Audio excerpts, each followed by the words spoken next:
Bapak memasuki masa pensiun sejak tanggal 1 Desember 2024. Sekarang apa kegiatan Bapak setelah pensiun? Saya setelah pensiun waktu itu pada bulan Januari saya ditunjuk untuk sebagai komisaris utama PT Hutama Karya. Nah, ini juga lucu lagi. Saya waktu itu mendapat penghargaan dari pemerintah Singapura. Nah, pulangnya saya langsung ditelepon dari Kementerian BUMN bahwa Pak, nanti jam 11.15 akan ada pembacaan cap Bapak sebagai komisaris utama di PT Hutama Karya. Saya tanya, apa Hutama Karya itu? Itu Pak, BUMN Karya. Nggak terbayang dalam benak saya ini, apa Hutama Karya ini. Saya kan nggak pernah tahu tentang BUMN ini. Ya karena kehidupan saya 35 tahun di militer tadi hampir nggak pernah tahu tentang BUMN kita. Saya pikir BUMN kita ini kan ada PAL, ada PTDI, PTNI yang berhubungan juga dengan kemiliteran. Ternyata juga ada BUMN infrastruktur, ada PT Hutama Karya, ada Dikarya, ada Wasdi Karya, ternyata banyak juga. Nah, saya juga berpikir, komisaris utama itu jadi komisaris, terus pertimbangannya apa? Kok saya yang ditunjuk di itu? Aku aja nggak, aku bukan orang teknik. Kalau mungkin kita pernah teknik masih ada hubungannya lah dengan konstruksi, dengan infrastruktur. Saya nggak pernah manu itu. Ya saya masuk dengan komisaris, dewan komisaris yang lain, sehingga kita pelajari bagaimana kinerjanya PT Hutama Karya ini. Ya alhamdulillah ini sudah hampir 1,5 tahun saya menjabat di situ. Saya setiap Selasa yang rutinnya melaksanakan rapat dewan komisaris. Kalau ketentuan di BUMN itu yang dewan komisaris itu minimal rapat sekali dalam sebulan. Nah itu tidak ada dalam benak saya. Bagi saya, kapanpun kalau ini memang harus kita laksanakan, untuk melaksanakan tugas ini ya kita laksanakan. Kenapa kalau kita seminggu sekali, apa salah kita melaksanakan? Ternyata enggak Pak. Ya selama ini bisa kita, ada tugas yang bisa kita laksanakan untuk melaksanakan pengawasan dan melaksanakan tugasnya komisaris kan hanya dua, melaksanakan pengawasan dan menasihat sebagai penasihat di perusahaan, menasihati. Nah selama ada yang kita bahas di dalam pelaksanaan rapat-rapat kita ya kita laksanakan. Ternyata kalau kita masuk sebulan sekali memang ya nggak efektif. Banyak sekali yang harus kita awasi, khususnya di Hutama Karya. Kemudian Hutama Karya adalah sistemik A. Bahkan kurang sebenarnya kalau kita bicara hanya masuk seminggu sekali ini untuk menuntaskan tugas-tugas pengawasan tadi. Biasanya saya ajak Dewan Komisaris untuk melaksanakan rapat seminggu sekali minimal. Tapi kalau ada tugas-tugas peninjauan, kemudian tugas lain yang harus kita laksanakan seperti mungkin melaksanakan rapat pergabungan, kemudian rapat koordinasi dengan direksi, ya kita ngambil seminggu 2 kali juga nggak apa-apa. Artinya saya sampaikan pada direksi maupun komisaris bahwa kalau saya ditempatkan di situ, perusahaan ini harus baik. Karena orang taunya bahwa Pak Yudo itu mantan Panglima TNI, ditempatkan di situ harus bisa membawa perusahaan ini menjadi baik. Bagaimana caranya baik? Ya, harus kita laksanakan kerja keras untuk Mbak Hutama Karya ini menjadi baik. Alhamdulillah tahun 2024 ini mencapai laba bersih sampai 2,7 triliun.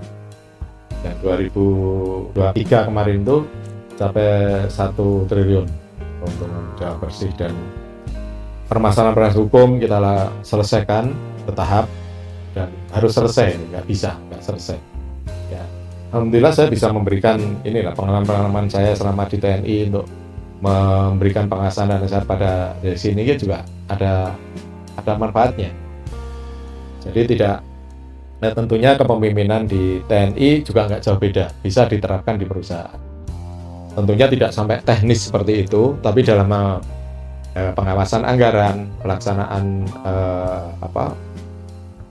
ketertiban di dalam melaksanakan pelaporan pada Kementerian BUMN maupun yang sekarang di Dantara, ini bisa kita awasi. Kemudian mungkin hal-hal yang negatif ini bisa kita minimalisir secara bertahap, karena memang ini kan juga banyak hal-hal tinggalan yang lalu yang tidak bisa langsung diselesaikan secara singkat, nggak bisa, harus bertahap. Tapi minimal saya lihat ada perbaikan. Yang penting itu tadi, pengawasan sama kita berikan nasihat tadi sesuai dengan fungsi kita, harus kita laksanakan. Ya. Nah ini kembali lagi hampir sama dengan tadi, kalau kita berani ngambil tanggung jawab, ya harus kita laksanakan tanggung jawab untuk itu. Saya ditunjuk komisaris, harus bertanggung jawab. Tidak bisa komisaris hanya sekedar datang kemudian gajian. Saya tidak mau yang seperti itu. Saya maunya bahwa saya ditempatkan di situ, perusahaan harus baik. Kalau nggak mau baik ya sudah, saya mundur saja. Atau apa? Saya ditempatkan di situ nggak baik. Ya. Ini kan mengingkari. Saya berdinas seperti ini, sebanyak ini, semuanya bisa baik. Kenapa ini tidak bisa baik? Harus bisa. Apalagi saya mengemban tugas negara dalam mengawasi BUMN ini. Saat ini DPR sudah menyetujui revisi Undang-Undang TNI nomor 34, Bapak. Kemudian di masa kepemimpinan Bapak sebagai Panglima TNI juga Bapak pernah mengusulkan untuk adanya revisi terhadap Undang-Undang TNI itu.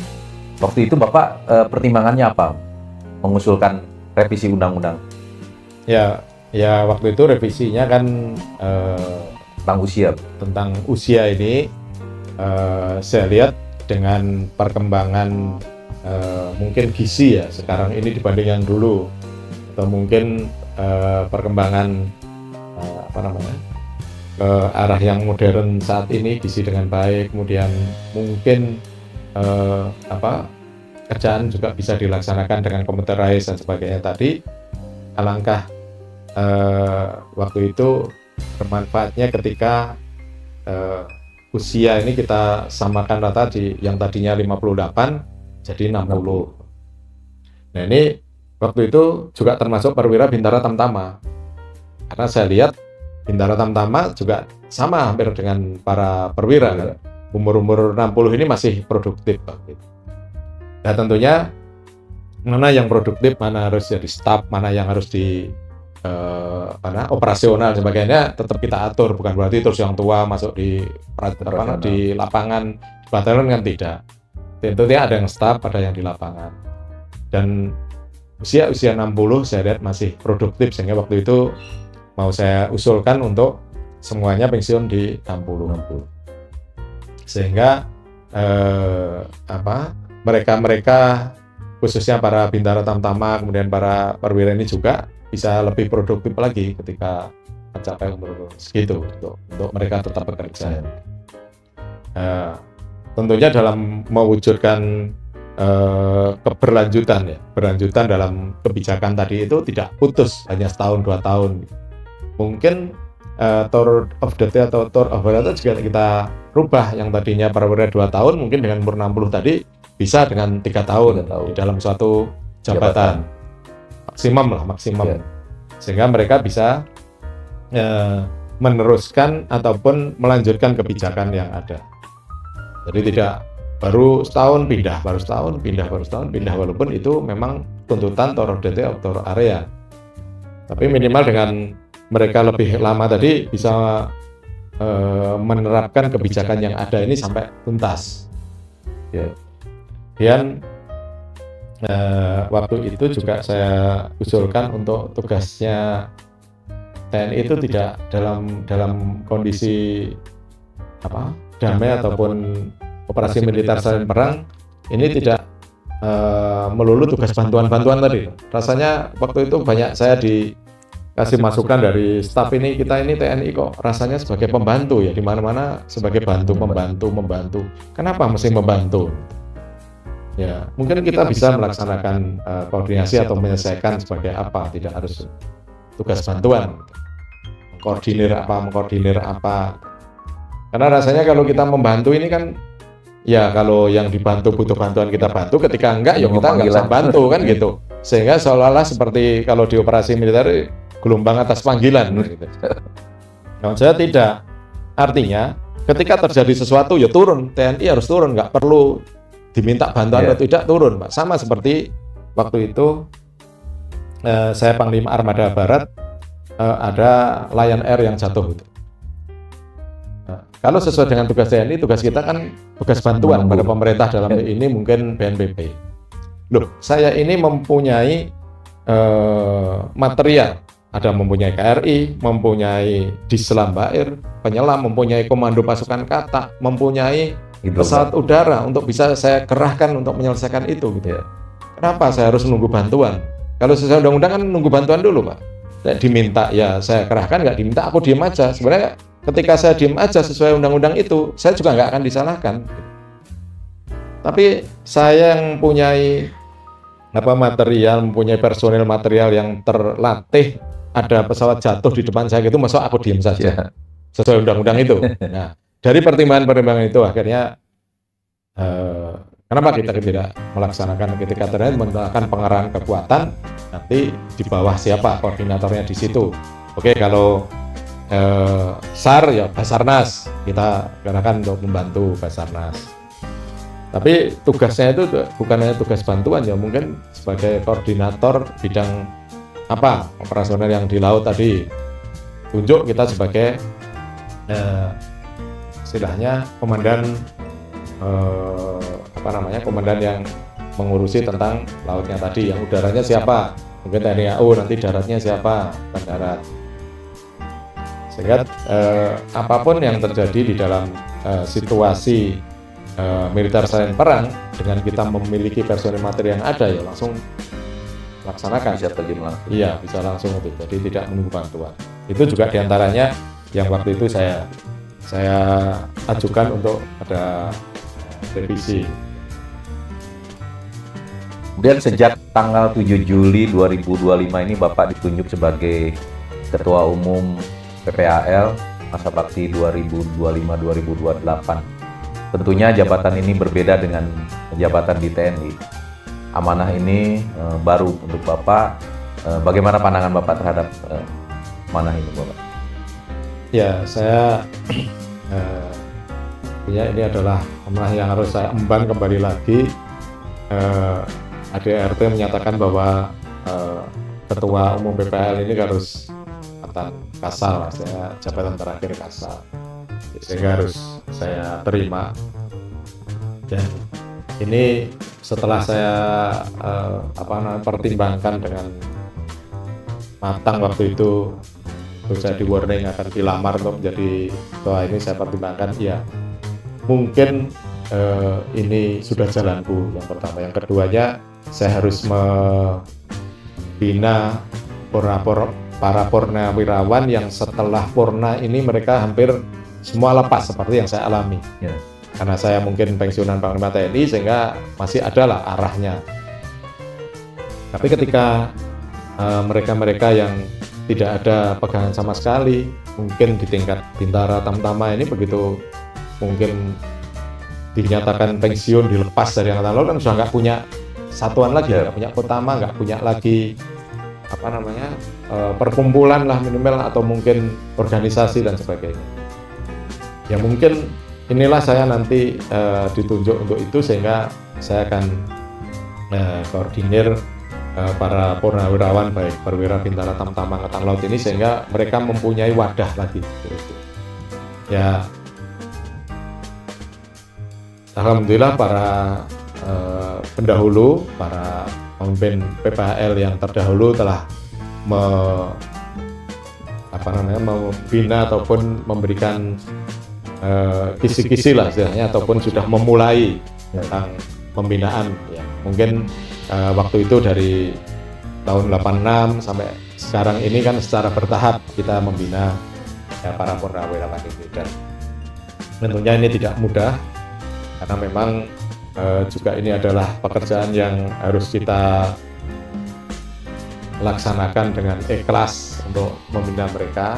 Ya, makanya ini tentunya saya juga mengajak para pengurus pusat maupun pengurus daerah ini bersama-sama untuk menyelesaikan misi dan misi Angkatan Laut, para purnawirawan Angkatan Laut itu.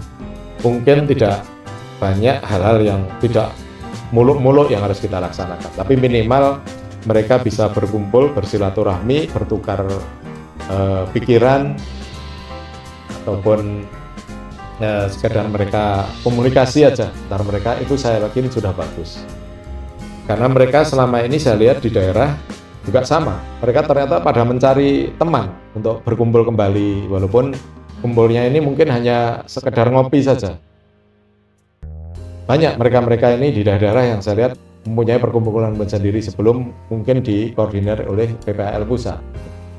Nah, ini alangkah baiknya kita dari pusat ini, nah kita tentukan tadi seperti tadi yang ada koordinator wilayah, ada mungkin koordinator rayon, ada subrayon dan sebagainya. Nanti kita tingkatkan, kita besarkan lagi.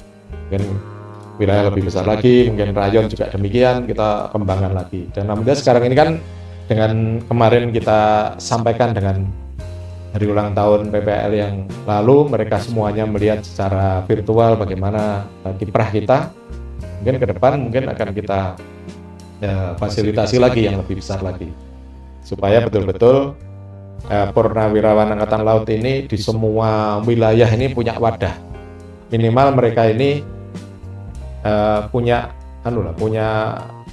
apa istilahnya, kayak atasan lah yang bisa digunakan mereka untuk sebagai mungkin tempat mungkin menyampaikan keluhan atau menyelesaikan masalah atau mungkin apapun lah untuk mereka.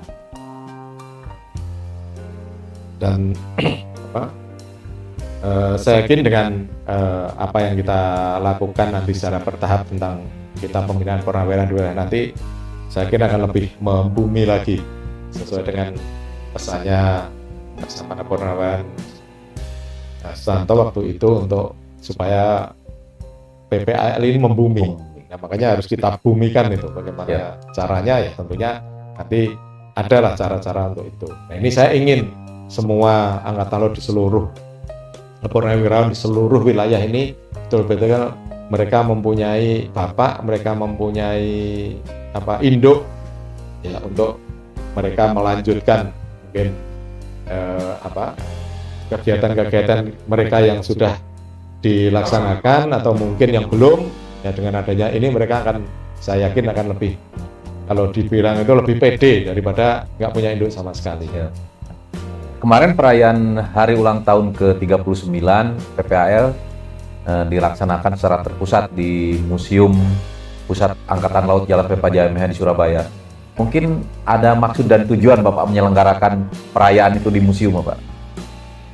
Iya, yang pertama, kenapa saya pilih museum? Jadi kita ini kan memiliki Museum Pusat Angkatan Laut yang mungkin banyak sekali, baik yang dinas maupun yang purnawirawan pun belum paham atau belum tahu bahwa kita ini sudah memiliki museum pusat. Karena waktu itu saya gagas waktu saya menjadi Kepala Staf Angkatan Laut, kemudian saya bangun di situ supaya orang mudah untuk mencapai di situ, mudah diakses, dan di situ juga merupakan peninggalan satuan angkutan Angkatan Laut ya waktu itu, Lantamal. Dan itu peninggalan juga zaman dahulu kala mungkin ya, sehingga gedung-gedungnya juga tidak saya rubah waktu itu. Nah, harapan saya Angkatan Laut ini memiliki museum pusat yang menampilkan sistem senjata terpadu dan juga menampilkan sejarah Angkatan Laut dari awal sampai akhir tadi, sehingga orang kalau pengen melihat tentang Angkatan Laut ya cukup di situ saja. Nah, sebelumnya kan kota-kota Angkatan Laut mempunyai museum sendiri, AL punya sendiri, Kodikatal punya sendiri, mungkin Hidros punya sendiri, Mabesal punya sendiri. Dan ini akhirnya terpecah-pecah.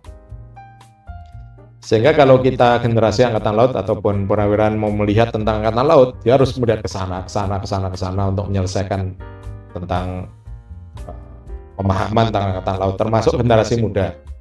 Untuk mengedukasi tentang Angkatan Laut, mereka juga cukup di museum pusat itu udah paham tentang semuanya. Sehingga waktu itu saya bangun museum pusat itu, dan para purnawirawan ternyata juga banyak yang belum tahu tentang itu.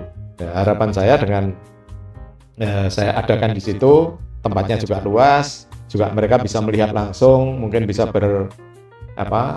nostalgia dengan tugas-tugas mereka, dengan alat-alat tempur mereka yang ada di situ, mungkin dengan pengalaman-pengalaman mereka mungkin tergambarkan di museum itu, akan tergugah kembali semangat perjuangannya kita ketika masih bertugas di Angkatan Laut. Kemudian juga saya dengan di situ dengan mengundang khususnya wilayah Jawa Timur ya kemarin itu, karena banyak juga yang hadir dari daerah-daerah, mereka bisa bereuni atau bertemu kembali dengan bapak buahnya, dengan anak buahnya. Nah, kemarin seperti kita lihat bersama, mereka tumplek-plek jadi satu di situ dengan berbagai macam mungkin dulunya latar belakang penugasan baik di marinir, di Satuan Udara maupun di kapal dan di lantamal, di darat, pangkalan-pangkalan, satu blok-blok di situ. Ya, dan tentunya mereka dengan happy ya bisa tumbuh kembali, bisa meningkatkan imunnya mereka untuk sehat kembali lah dengan bertemu seperti itu. Nah, mungkin nanti ke depan juga akan saya buat acara-acara yang seperti itu sehingga mereka bisa happy, bisa bertemu dengan teman-temannya. Ya, kita mulai dulu kemarin memang di museum untuk mengenalkan mereka. Minimal mereka nanti kan bercerita dengan anak cucunya. Wow, di sana ada Museum Angkatan Laut yang Papa dulu pernah bertugas di sana. Silakan lihat. Ini juga tadi memberi untuk publikasikan juga tentang keberadaan Museum Pusat Angkatan Laut yang di Surabaya. Minimal dengan berita-berita yang kemarin dimunculkan itu kan, wow, Angkatan Laut sudah punya Museum Pusat. Kita sudah di penghujung acara, Bapak. Terima kasih atas sharing Bapak, terima kasih atas nasihat dan segala pengalaman Bapak. Mungkin yang terakhir Bapak, mohon apakah Bapak ada pesan-pesan terutama kepada kami para purnawirawan, juga kepada para penerus Angkatan Laut Bapak? Ya, kepada purnawirawan, yaitu tadi kita sudah punya wadah, ya mari kita masuk, kita bangun bersama wadah Persatuan Purnawirawan Angkatan Laut yang sudah digagas oleh para pendahulu kita ini sebagai wadah untuk mungkin masih memiliki, menyampaikan unek-unek, menyampaikan mungkin pengalaman atau menyampaikan sesuatu untuk kemajuan Angkatan Laut ke depan. Silahkan, ini adalah wadah yang sangat bagus untuk sebagai tempat rumah gagasan yang juga sudah sudah dibangun oleh para pendahulu. Mari kita isi di PPAL, kantor PPAL ini dengan hal yang positif tentunya untuk juga generasi-generasi muda purnawirawan. Purnawirawan kan terus ada kan setiap tahun. Kemudian untuk para generasi penerus Angkatan Laut kita sekarang sudah besar dengan validasi organisasi yang ada. Nah, ini supaya terus kita tingkatkan terus, kita fokus pada tugas pokok yang diemban oleh Angkatan Laut. Ingat, Angkatan Laut kita walaupun secara universal iya, tapi kita juga mengemban tugas Tentara Nasional Indonesia Angkatan Laut yang memiliki konstelasi geografi yang berbeda dengan negara-negara yang lain. Kalau memiliki pengalaman dengan negara lain, ya silahkan.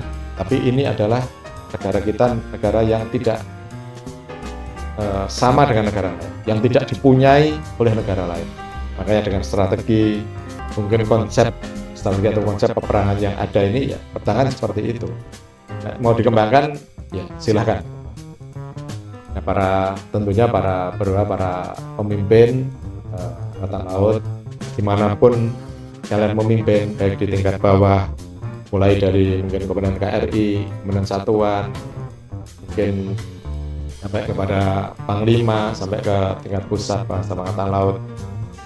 Tentunya ini juga harus dalam satu wadah Angkatan Laut yang bertanggung jawab untuk tentunya kesejahteraan di satuannya masing-masing.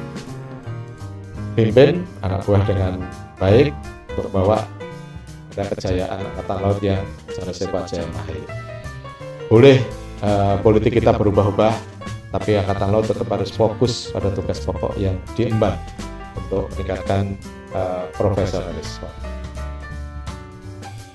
Jangan terpengaruh dengan mendukung ataupun politik yang lain yang tidak pernah kita lihat di dalam pendidikan kita dari awal sampai akhir. Kita tetaplah fokus pada tugas pokok yang diemban Angkatan Laut. Karena saya yakin Angkatan Laut ke depan akan besar dan kita harus optimis dengan perjalanan tugas di Angkatan Laut. Jangan belok kanan belok kiri, istilahnya tetap fokus pada tugas yang diemban. Karena kalian sudah dicetak menjadi Angkatan Laut. Fokuslah pada Angkatan Laut. Nah, dulu adalah sesuai dengan keinginanmu menjadi Angkatan Laut dan sudah dites bahwa kalian akan dijadikan sebagai Angkatan Laut. Ya sudah, fokus pada tugas pokok yang itu. Sehingga akan mudah kita bergerak untuk memajukan Angkatan Laut. Tapi ketika kita masih menengok kanan, menengok kiri, nggak fokus, dan nggak yakin dengan diri kita sebagai Angkatan Laut yang besar tadi, ya nanti akan bagus, saya yakin. Saya titip fokuslah pada tugas pokok yang diemban oleh Angkatan Laut dan bawa Angkatan Laut menjadi Angkatan Laut yang jelas bebas jaya mahir di laut kita jaya. Demikian Pak. Demikianlah kita telah menyimak perbincangan saya dengan Laksamana TNI Purnawirawan Yudo Margono, Ketua Umum PPAL periode 2025-2028. Banyak hal yang telah beliau sampaikan. Semoga kita terinspirasi dari pengalaman, dari gagasan, dan juga dari nasihat yang beliau sampaikan. Sekali lagi terima kasih Bapak, semoga Bapak sehat selalu. Ya, terima kasih. Para pemirsa Bincang Jalasena, sampai ketemu di edisi berikutnya. Terima kasih.